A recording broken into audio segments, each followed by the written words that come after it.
नमस्कार, आप देख रहे हैं वी टाइम न्यूज। बढ़ते हैं झारखंड की खबरों की ओर। मांडर में चोर मचाए शोर की तर्ज पर पीडीएस का लगभग 40 लाख रुपए के अनाज की हेराफेरी किए जाने का बड़ा मामला उजागर हुआ। सिर्फ मांडर ही नहीं, हर प्रखंड में होती है हेराफेरी, पर जो पकड़े जाते हैं वही कहलाते हैं चोर। 2 दिन जांच करने पहुंचे रांची डीएसओ अल्बर्ट बिलुंग से स्थानीय विधायक उस वक्त भड़क गए जब उन्होंने कहा कि ऐसा तो होते रहता है। विधायक शिल्पी नेहा तिर्की ने विभागीय कार्रवाई से क्षुब्ध होकर अधिकारियों को जमकर फटकार लगाई। एफआईआर में हो रही देरी पर डीएसओ अल्बर्ट बिलुंग को जमकर लताड़ा और लिपापोती करने का आरोप लगाते हुए विभागीय सचिव से शिकायत की। आपको बता दें कि रांची के कडरू स्थित एफसीआई गोदाम से 4 ट्रकों में भरकर निकला 973 क्विंटल अनाज गोदाम में पहुंचने के बजाय काला बाजार में पहुंच गया था। इस मामले की जांच पिछले 2 दिनों से रांची डीएसओ अल्बर्ट बिलुंग कर रहे थे। गुरुवार को लगभग 4 घंटे की जांच के बाद उन्होंने पीडीएस के दोनों गोदाम को सील कर दिया था, लेकिन जांच यही समाप्त नहीं हुआ और शुक्रवार को लगभग 5 घंटे की जांच के बाद उन्होंने मांडर के प्रभारी एजीएम विनोद लकड़ा, जिला डीएसडी डोर स्टेप डिलीवरी के संचालक राहुल कुमार प्रसाद, उनके पिता और सहायक सत्येंद्र सिंह और सहयोगी उस्मान पर प्राथमिकी दर्ज करने का आदेश बीएसओ रंजन गुप्ता को दिया। मांडर थाने में प्राथमिकी दर्ज के लिए आवेदन दिया गया है। इसमें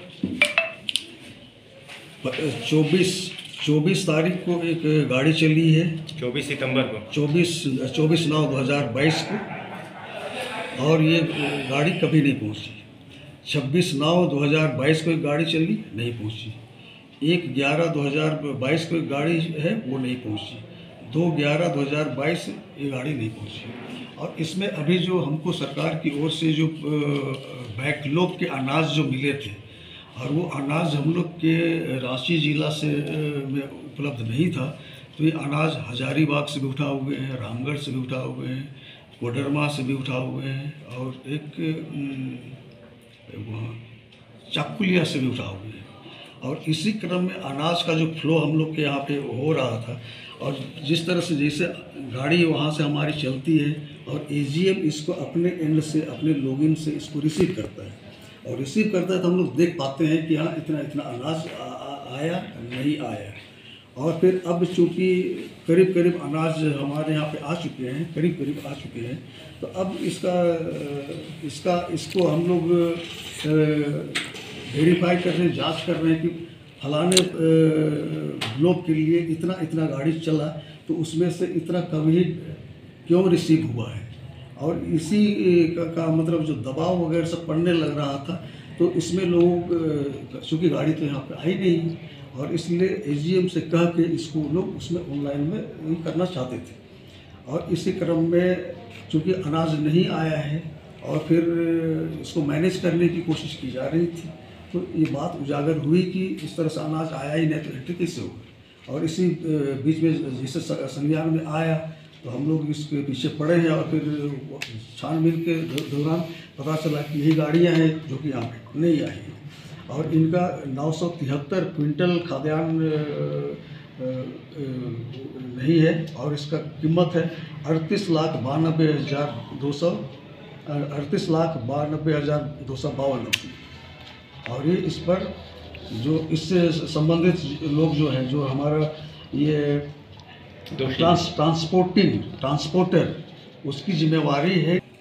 राहुल कुमार प्रसाद जो परिवहन सह हथालन अभिकर्ता है, जो एफसीआई से हमारे जेएसएफसी गोडाउन तक ये ट्रांसपोर्टिंग करते हैं, और श्री सत्येंद्र सिंह हैं जो श्री राहुल कुमार प्रसाद के पिता हैं, और उस्मान खान उर्फ राजू खान जो इस एजेंसी के द्वारा उन्हें प्राधिकृत किया गया है परिवहन सह हथालन अभिकर्ता के रूप में काम करने के लिए। और हमारे एजीएम को इस तरह की बातों की जानकारी इमीडिएटली हम लोगों को देना चाहिए था, लेकिन उन्होंने नहीं दिया, बल्कि इसको ऑनलाइन एंट्री करने के लिए वो तैयार भी थे, लेकिन वो एंट्री करने के लिए जो प्राधिकृत है, जो ऑपरेटर, उसने साफ मना कर दिया कि गाड़ियाँ आई नहीं है तो हम एंट्री कैसे करेंगे। और तब फिर बाद स्पष्ट हो गया कि अब इतनी गाड़ियाँ और इतने मात्रा में हमारे अनाज गायब हैं और इसके लिए इन चारों व्यक्तियों पर प्राथमिकी दर्ज अभी होगी मांडर थाने में। तो आपको कितने दिन में लॉगिन से पता चलता है कि जो गाड़ियाँ गई हैं ब्लॉक में, एफसीआई से जेएफसी होते हैं ब्लॉक में गई है, तो कितने दिन में लॉगिन हो जाती है और कितने दिन तक आप उसको वॉच करते हैं ताकि लॉगिन? आप अभी 2 महीना हो रहा है, क्या 2 महीना तक आप वेट करते हैं? देखिए ये हमारे यहाँ जो टाइम शेड्यूल कुछ होगा ना, निश्चित रूप से जिस दिन गाड़ी वहाँ से चलती है उस दिन वहाँ से एंट्री हो चुका होता है और जिधर जैसे गाड़ी पहुँचती है कम से कम 2-3 दिन के अंदर तो गाड़ी पहुँच जानी चाहिए और पहुँच जानी चाहिए तो फिर हम लोग यहाँ पे एंट्री हो जाती है। लेकिन अभी जो अनाज का जो कई तरह के अनाज थे, कभी PMGKY का, कभी NFSA का, तो इस तरह से कभी उस महीने का, कभी ये महीने का, तो कुछ मतलब होच-पोच तरह की स्थितियाँ थी और इसलिए हम लोग इसको बहुत क्लोजली मॉनिटरिंग नहीं कर पा रहे थे, नहीं किए थे। लेकिन देर सवेर ये तो होता ही होता, अगर सभी गाड़ियाँ आ गई होती तो फिर ये सब एडजस्ट हो जाता। इनको FIR पहले करवाना चाहिए ताकि फील्ड में जांच हो। यहाँ पे बैठ के एक पूरा दिन रिपोर्ट बनाया जा रहा है, लीपा पोती का काम नहीं है तो ये क्या है?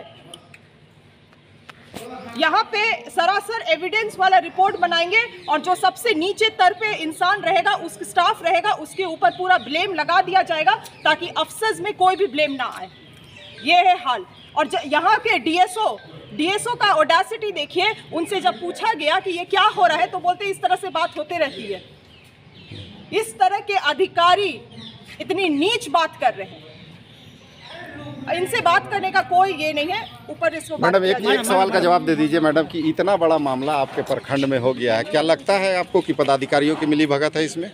देखिए, बिना जांच का मैं किसी के ऊपर इल्ज़ाम नहीं लगाना चाह रही हूँ, मगर जितना गंभीर ये मामला है और जिस गंभीरता से यहाँ पे अफसरों को हैंडल करना चाहिए था, वो गंभीरता दिख नहीं रहा है। मेरा पहला ही ये सवाल है कि अगर जब इंसिडेंट रिपोर्ट किया गया है तो अभी तक थाना में FIR क्यों नहीं कराया गया इसका? आप अभी तक एक दिन पूरा, आपको 24 घंटा लगा है इसकी रिपोर्ट तैयार करने के लिए। इसका मतलब ये लीपा पोती नहीं है तो क्या है? मैडम DSO साहब के साथ थी, क्या कुछ बात हुई अंदर? क्या इस मामले को लेकर आप आगे भी जाएंगे? मुझे लगता है कि उनके पद का तो उनको गरिमा ही नहीं है। पहली बात, 4 ट्रक लगभग 900 क्विंटल से भी ज़्यादा अनाज मिसिंग है और ये लापरवाही दिख रहा है इन लोगों की तरफ से। मतलब इनके पद का मैं क्या कमेंट करूँ? आप आगे क्या करेंगे मैम? आपका क्या प्लान होगा? ऊपर बात करना पड़ेगा, तो होना चाहिए। सेक्रेटरी से बात करना पड़ेगा इस बारे में और इस चीज़ को रिपोर्ट करना होगा। ये सेक्रेटरी भी इनसे भी पूछे कि जब इनको इस पद का इनको प्रभार अभी हाल ही फिलहाल में मिला है और क्या हाल है पूरे राज्य का, पूरे हमारे जिला में अनाज वितरण का, आप तो लोग देख ही रहे हैं। इतने गंभीर पद में इतने हल्के लोगों को रखेंगे तो यही नतीजा होगा। वी टाइम न्यूज़ के लिए रांची मांडर से डॉक्टर संजय प्रसाद की रिपोर्ट।